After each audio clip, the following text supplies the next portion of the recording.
Hello guys, Emmanuel here. I'm happy to bring you another video again. Today's own is also from our brother Sam Shamoun. He explains to a Muslim what Allah looks like according to the Quran's description of Allah. And so, I can't wait for you to see this video, what exactly this conversation is going to be like. So, let's not waste too much time. Let's get into the video. But before then, I would like you to please subscribe to the channel and hit the notification bell icon to always get notifications on our videos anytime we post them. Don't forget also to like and share this video so that other people can see what exactly we are doing here, trying to promote the kingdom of God. Okay, having said that, let's get into the video now. He doesn't resemble his creation. But even my hands do not resemble that of a dog. Yeah, so his hands aren't like anything. But my hands aren't like any dog hands, even though there are other humans like me. My point is to tell me that Allah has hands that aren't like anything creation. You can say that of any species in creation. Human hands aren't like the hands of a dog. Human feet are like the feet of a gorilla. Any species, their body parts is unlike the body parts of another species. So Allah is species unique. He has his own hands, but they're unlike anything. But he has hands, right? Yeah. Are they right and left or two right hands? Two right hands. How many right hands? Two. Okay. So you believe your God has two right hands? No, not like this.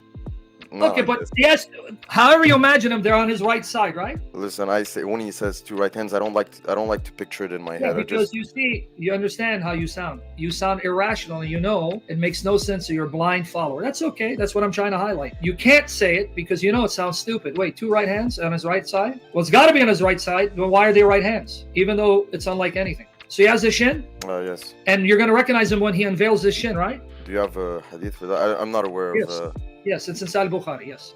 All right, okay. Well, if it says, I guess so. Yeah, I'll get you the links in a minute. But okay, so your God has a shin. He has two right hands. He has eyes. And he also wears an izar, a waist sheet. Because according to Bukhari, when Allah created, the womb pulled on his waist sheet, yanked on his izar. So your God wears a waist sheet. You know that, right? I'm going to be honest, I didn't know that. Well, let me show it to you, because I don't want you to think I'm lying. This is Ibn Kathir. Many authentic and sound hadiths, many mutawatir, sahih, have been reported through numerous routes of transmission from Allah's Messenger in this regard. Al-Bukhari reported from Abu Huraira that Allah's Messenger said, after Allah completed creating the creation, the womb stood up and pulled at the lower garment of the Most Merciful. It pulled on his garment, his waist sheet. So your God wears a garment, right? Well, I again, like you put me Read on the it, spot. it's there, man. Yeah, I get it's there, but Ibn Kathir said he got that from Bukhari. No, he said he got it from Bukhari, who got it from Abu Huraira. I can give it to you from Bukhari. Read it. It says, Al-Bukhari narrated, Abu Huraira said, and then he gives you the Arabic and then the English translation. I can get it to you from Bukhari directly here. Okay, you want me to get it directly? Do you see that your God wears a garment, a waist sheet? Yeah, from what I see, yes, but I'll need to do more research on this. Please do more research, because I want to know, why is he wearing a garment around his loins? Does your God have nuts? I saw you on the live said that he does, but yes, it does. Does the Arabic word haqwa means gonads? Here, the translation is not being faithful to the Arabic. The Arabic is haqwa, meaning gonads. He has nuts. Well, I mean, because I've honestly never heard that before. Oh, it's common to the Muslim scholars. I'm not making it up. You can ask them here. So I hope you understand what they are saying. So samples from the Quran that first of all, Allah has two hands. So imagine a person has their hand, okay, their left hand comes back to the right because it says they are right hands. Both of them are right hands. So two right hands. All right. So Allah has two right hands, not a left hand. He has hands, but they are two right hands. And then he begins to explain again how Allah has a garment and all of this. But then we know very well that God, if Muslims say, okay, Allah is God, we know that God is a spirit. But now he's been described as a person who has hands. So he wears a garment and all of these things. So it goes on. Sam gives the description more and more. Even the Muslim brother is struggling to answer all these things. Now he says that he doesn't really want to picture that Allah has two hands. So maybe he has been reading or he has been studying or he has heard before that Allah has hands. But then, and these hands are two right hands, but he doesn't want to picture it. And I believe this is actually one of the things that a lot of Muslims don't want to do. So sometimes they may be told something or they get to read something in the Quran, but they don't really think about it because they feel maybe that will be questioning God, or that's not really too respectful, or no, they don't just want to think about it. But I don't think it's actually right for us to hear an information and not really process it, because the best thing to do is ask questions of whatever it is that you are being taught, so that you would really be convinced yourself of that thing's authenticity, so that you yourself will be able to fearlessly and unashamedly defend it before people who want to put a challenge to you concerning that same thing. But now, according to that brother, many Muslims don't do that. So, but according to all of these things, as the video goes so far, what exactly do you think Allah looks like? Because is that a human or a person who is actually normal? Should a person look like that with two hands? Because even though spirits are discussed in the Bible or angels are discussed in the Bible, no angel or God in the Bible hasn't been ever described to have two hands. So in fact, is that actually going to be according to the description of God in the Bible? Because Muslims do say that Allah is the same thing as our God in the Bible. The Bible doesn't give us this description about God having two hands. So first of all, that is not actually according to the description of the God of the Bible. And secondly, is this description that of a monster or that of a man or what? What exactly? But let's go further into the video. Let's see this next point, what Psalm actually talks about. Because it's, to me, it doesn't really make sense if I am to ask myself, because I've asked myself the question before even doing the video. So is this description actually, but let me hear your comments. What do you think about this? Or if you have a better explanation for me as somebody, if you have a better explanation as a Muslim, I think maybe you can actually explain that in the comment below. But for me, I don't think that's really reasonable, because somebody having two hands, well, for me, I don't really. However, what do you think about this? Your comment in the comment section below. Let's go on. Abu Huraira narrated on the authority of the Prophet, when God completed creation, the Rahim stood up and seized the loin of the merciful, bi Haqwa al-Rahman, Haqwa, his loin, not his garment, his loin, his nuts. So even if you don't accept that, you can go and verify it. Let me get you the link from Bukhari directly that it says the garment. We'll go with garment. But that means Allah's covering his loins, his lower part. Why? What is he covering? What does he not want you to see? When I wear a garment, it's because I don't want you to see my nuts. Why is your God wearing a garment? What is he covering? What does he not want you to see?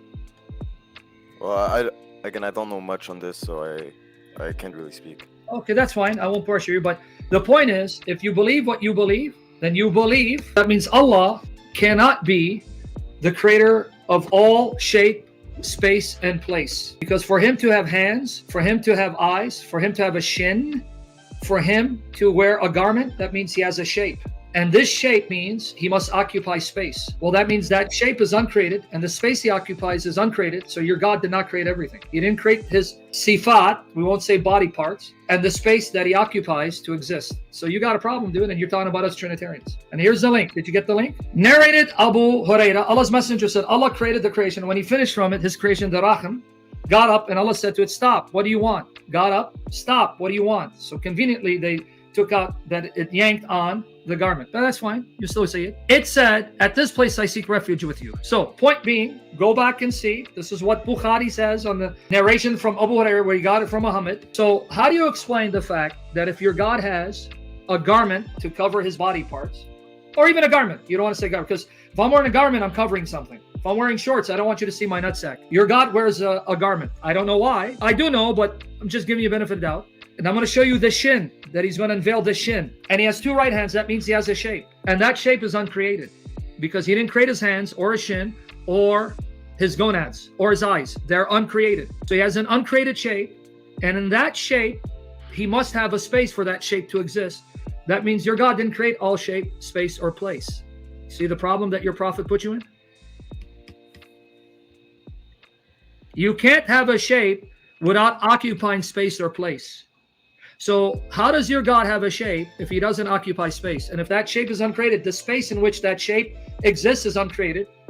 So your prophet created a problem for you. You listening? Yeah, I'm listening. I'm just processing. So you see it, guys, this exactly, even to the Muslim brother, he becomes very silent there. Because even to him, I don't think it makes sense. Because if it did, maybe he would have been saying things in order to defend this, but then he becomes lost for words. So tell me if you think this is actually so reasonable. All the depictions of the Quran about Allah, or the descriptions of Allah, are actually, all of those descriptions fit that of a finite being and not an infinite being. It fits the description of someone who is limited and not someone who is unlimited. Someone who is more a human or monster and not a god or a spirit. But we all know, according to our own scriptures and even the Muslim scripture, in other places it says that Allah is a spirit. Now we say as Christians, all we know is that God is a spirit. God is not human. So we say that Jesus Christ is God. When he became man, he came and left the form of God and came down to the earth to become man. He had to take on human likeness. But this part of the Quran that is being described is not implying that Allah took on human flesh. So judge for yourselves, guys, because for me, it doesn't really make sense that a person, a normal person, would actually look this way. For me, that description doesn't actually even fit that of a human. So, but what do you think about this? What do you think about this? Whatever you think, please, your comments in the comment section below. Because Allah there isn't depicted as a human. All that I can see there, even the first part of saying he has two hands, for me, it doesn't look like. So now, okay, I get it that, okay, he said there that, okay, yeah, Allah has hands, but he doesn't look as a person. He doesn't look like his creatures. Okay, so since Allah doesn't look like his creatures, it's even out of the point for us to say that he looks like a human. So he is not a human because they say that he doesn't look like his creation. So those descriptions will actually fit that of a monster then. But according to the Bible, we don't have those descriptions about God. So first of all, what to note in this is that Allah is not the same as the God of the Bible. So if Allah is not the God of the Bible, so what exactly, according to these descriptions, what exactly do you think Allah is? Judge for yourselves. Your comments in the comment section below. But I will show you that the God in the Bible is a spirit, and all the depictions of the Bible concerning God and his appearance had been that of a spirit and not of a man. And the image the angels carry are the images that fit that of a man, even though they are spirit. They are images. So, okay, like when Jesus Christ had resurrected and Mary and the women came to the tomb, as the tomb was open, when they looked into the tomb, they saw two young men. These were angels, but two young men. So the angels had the form of men. They didn't have the form of monsters. And when God is described, he is shown as one sitting on a throne. He's not shown as a monster. So all I have to say is, my brothers and my sisters, as a Muslim or a Muslim brother or a Muslim sister, what you think about this really matters. You must understand that it's very important what you believe. Is this something you can defend out there?